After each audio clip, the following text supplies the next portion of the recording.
Bago tayo magsimula, ipopromote ko lang ang Mystic Queen Power Bracelet. So para sa mga naghahanap ng Evil Eye Bracelets, available na po ang dalawang klase ng Evil Eye Bracelet sa ating shop. So meron tayong Selenite Evil Eye at Obsidian Evil Eye Bracelet. So parehas lang merong protection and cleansing properties. Ang kaibahan nga lang is ang Selenite is nagre-recharge rin siya ng mga crystals and semi-precious stones na kasama niya. So pwedeng isuot nyo to alongside with other bracelets and i-recharge din niya yon. Ayan. And marami rin tayong iba pang mga bracelets dito for protection and also for healing, attraction ng money, love, and prosperity. Ayan. So, lahat po yan nasa aking online shop. Pakicheck nyo na lang po. Lahat ng link ay nasa description. Happy shopping! Gemini, hi! Welcome to Mystic Queen PH. At ito ay isang astrology reading for you. Meron tayong full moon in Pisces ngayong August 31, 2023 at 9:35 a.m. Philippine Standard Time. So if you're living outside of the Philippines, i-check nyo na lang kung kailan yung eksaktong oras at araw ng full moon sa inyong lugar. This is a very powerful full moon dahil hindi lang to basta full moon. Isa rin tong super moon at blue moon. So super moon dahil mas malapit siya sa Earth kaya mas malaki siyang tignan. Blue moon dahil hindi madalas mangyari ang pagkakaroon ng dalawang full moons sa isang buwan na meron ngayon yung August. So nagkaroon tayo ng full moon in Aquarius noong August 2 at ngayon namang August 31 full moon in Pisces. Ang pinaka-theme ng full moon in Pisces is to release tension, to offer forgiveness, and to let go. Since ang moon will conjunct Saturn in the sign of Pisces, maaring magkaroon ng tension sa mga limitasyon na mga sitwasyon na kinabibilangan natin. So imagine yung frustration ninyo dyan.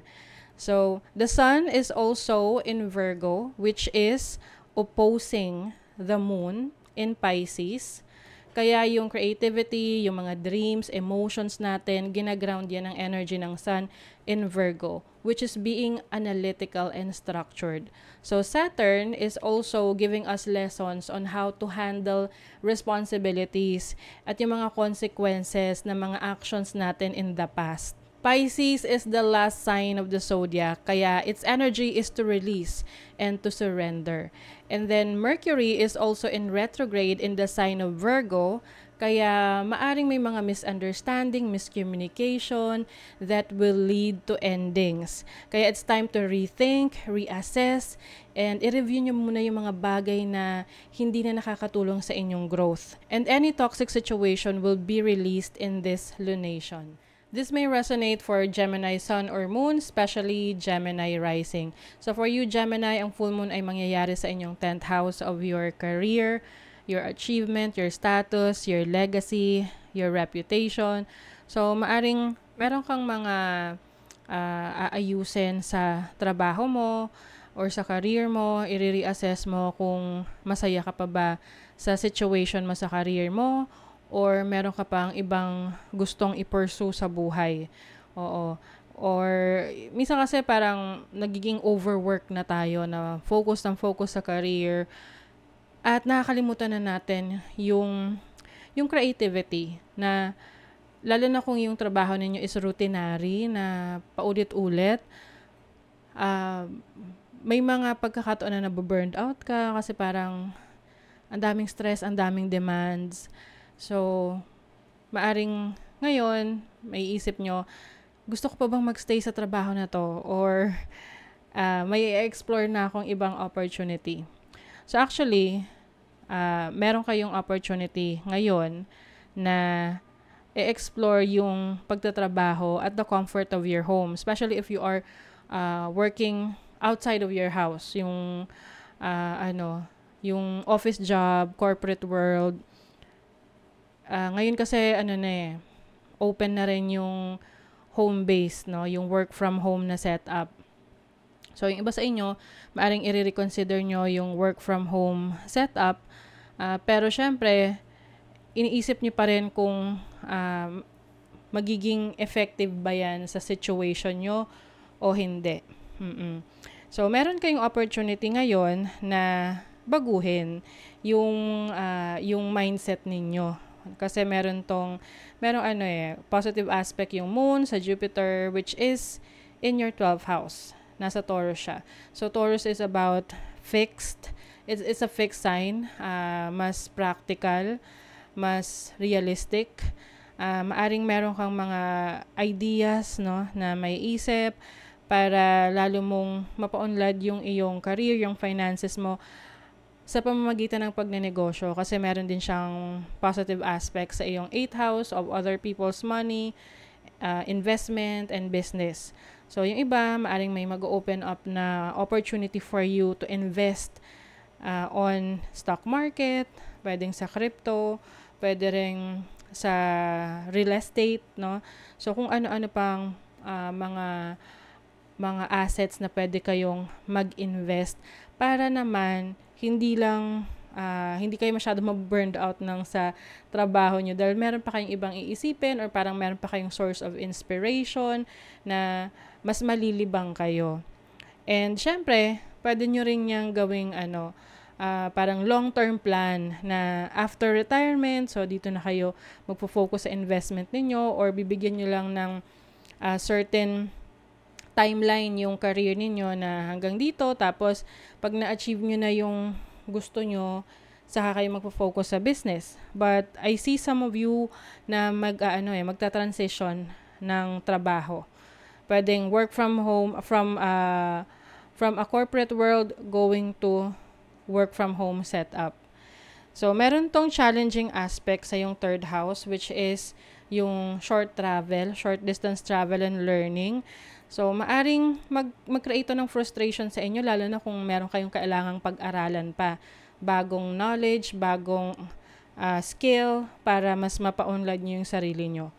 So, syempre, ganoon naman para ma-improve natin yung sarili natin, we need to learn something new or improve natin yung the way we work, the way we express ourselves, and especially yung creativity ninyo. So, meron kayong mga unexplored pa na mga creative talents na during this transit, maaring yun yung magre-resurface, no? Marirealize nyo na, ito pala, kaya pala, nasistress na ako sa trabaho, kaya pala parang ang gulo na ng situation ko sa career dahil piniprepare ako to start something new, different from what I do, no? So, it's like being more creative. Pwedeng meron kang opportunity to become a content creator. Hindi mo lang nagagawa dahil meron kang mga responsibilities ngayon na mas kailangan mong tutukan.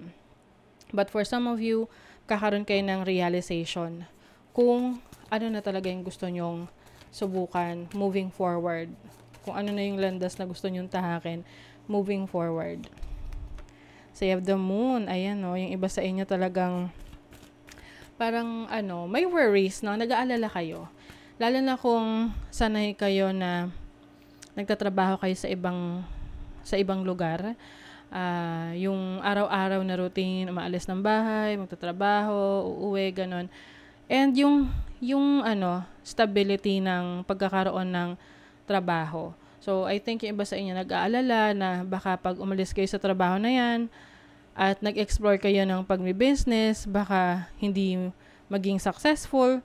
So, it may also create some anxiety sa inyo dahil, syempre sabi nga yung anything about the future may create anxiety and anything from the past may create depression. So, it's time for you to tap into your instinct, to your intuition with the moon card, and connect to your higher self. Tanungin mo yung sarili mo, self, ano ba talaga yung gusto ko? Ganon.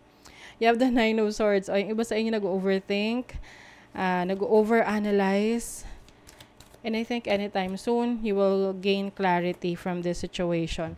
So, some of you need some patience, time, no? Kailangan nyo muna ng oras at panahon para pag-isipan yung mga decisions ninyo, especially that Mercury is in retrograde right now.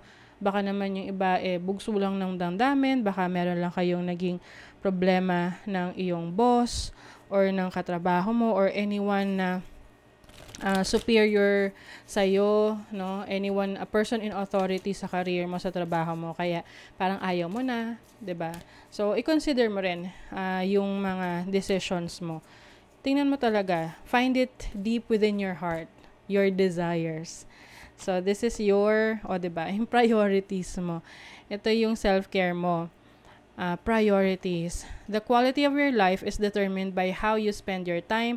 Make sure your schedule reflects the life you want. Yes.